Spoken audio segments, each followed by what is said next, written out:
Hi friends, আমি রীতা। আমার YouTube channel Nandi vlog and kitchen আর আমার প্রোফাইলে তোমাদের সবাইকে স্বাগত। তা আমি আজকে বানিয়ে নিয়েছি আলু, পটল আর মিষ্টি কুমড়ো দিয়ে একটা তরকারি। তাই এটা কিন্তু একদমই সম্পূর্ণ একটা নিরামিষ রেসিপি। তা এটা আমি কী করে বানালাম সেটা তোমাদের দেখাবো। তা প্রথমে আমি পটলগুলো ডুমো ডুমো করে কেটে নিয়েছি। কেটে কড়াইয়ে তেল গরম করে পটলগুলোকে নুন হলুদ মেখে আমি সেই তেলে দিয়ে দিলাম ভাজার জন্য। এবার এই পটলগুলোকে আমি খুব সুন্দর করে ভেজে তুলে নেব। তা এই আলু পটল আর কুমড়োর তরকারি এটা আমি কিন্তু এখন নিরামিষ করে রান্না করছি, তবে এটা কিন্তু চিংড়ি মাছ দিয়েও খুব টেস্টি হয়। এর মধ্যে যদি চিংড়ি মাছ দেওয়া হয়, বেশ একটু গামাখা গামাখা ঝোল করলে খুব ভালো হয় খেতে।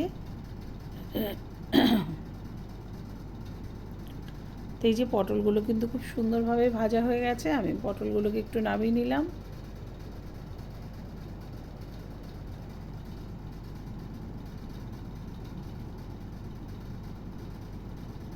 তো এখন এই তেলের মধ্যে আমি এবার ডুমো ডুমো করে কুমড়ো কেটে রেখেছিলাম, কুমড়োগুলোকেও ভেজে নেব। তবে এই আলু পটল কুমড়োর তরকারির কুমড়োগুলো কিন্তু একটু মানে ভালো কুমড়ো হতে হবে। সে একটা কুমড়ো আছে না পাঁচশে টাইপের, সেই কুমড়োটা যেন না হয়, তাহলে কিন্তু তরকারিটা একদমই মানে বাজে খেতে হবে। তো এটা একটু ভালো মিষ্টি মিষ্টি কুমড়ো যেগুলো হয় বেশ, সেই কুমড়ো লাগবে। আর যারা চিংড়ি মাছ দিয়ে খেতে চাইবে, মানে যদি নিরামিষ না খেয়ে কি চিংড়ি মাছ দিয়ে খেতে চাও, তাহলে কিন্তু এখানে আমি যেমন এখানে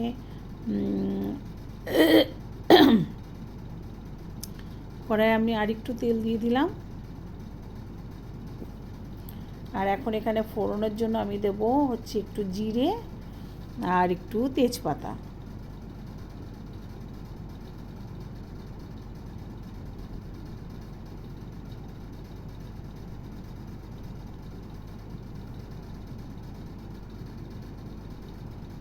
এবার আমি সেই আলুগুলো কেটে রেখেছিলাম, সেই আলুগুলোকেও দিয়ে দিলাম এই তেলের মধ্যে। তবে এবার এই আলুটা কিন্তু খুব সুন্দরভাবে ভেজে নিতে হবে। যেহেতু কুমড়ো আর পটলটা ভাজা আছে, সেহেতু আলুটাও একদম ঠিকঠাকভাবে ভেজে নিতে হবে, যাতে একসঙ্গে সেদ্ধ হয়ে যায় কুমড়ো আলু আর পটলটা। আলুটা যাতে সেদ্ধ হতে দেরি না হয়, সেইভাবে আলুটাকে সুন্দর করে ভেজে নিতে হবে।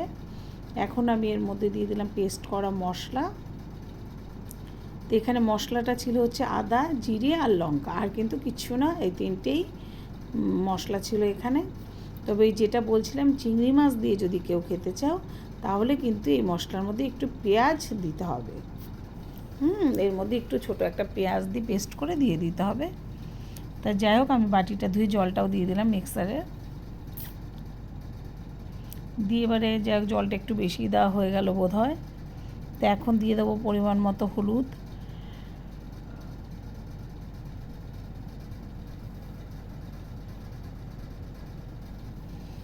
হলুদ দিয়ে আমি বেশ নাড়িয়ে নিলাম, মশলাটাকে সুন্দর করে কষিয়ে নিলাম। মশলাটা কিন্তু একদম কষানো হয়ে গেছে, দেখাই যাচ্ছে। তো এখন আমি যে ভেজে রেখেছিলাম কুমড়ো আর পটল, সেটাই মশলার মধ্যে দিয়ে দেবো।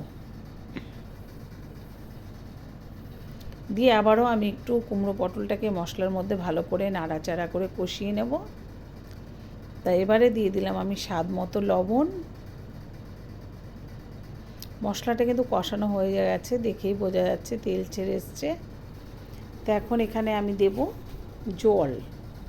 তো জলটা এখানে যে যেরকম ঝোল রাখতে চাইবে সেরকম দেবে। আর আলু পটল কুমড়ো যেহেতু খুব সুন্দর করে ভাজা আছে, তাই সেদ্ধ হতেও খুব একটা সময় লাগবে না এখানে। তো এবার এই ঝোলটাকে আমি একটু ভালোভাবে ফুটিয়ে নেব।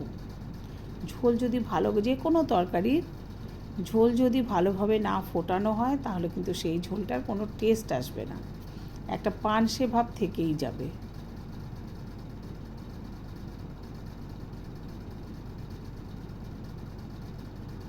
তাই ঝোলটা কিন্তু খুব সুন্দরভাবে ফুটছে।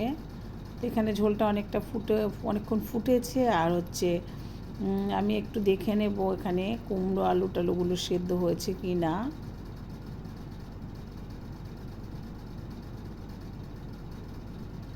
আলুটা সেদ্ধ হয়ে গেছে, কুমড়োটাও সেদ্ধ হয়ে গেছে, কারণ এগুলো খুব ভালোভাবেই ভাজা ছিল, যে কারণে সেদ্ধ হতে একদমই সময় লাগেনি। তো এই যে আলু পটল আর কুমড়োর ঝোল মোটামুটি আমি এরকম রাখলাম ঝোলটা, আর দিয়ে দিলাম স্বাদ মতো একটু চিনি, আর একদম সবশেষে দিয়ে দিলাম ঘি।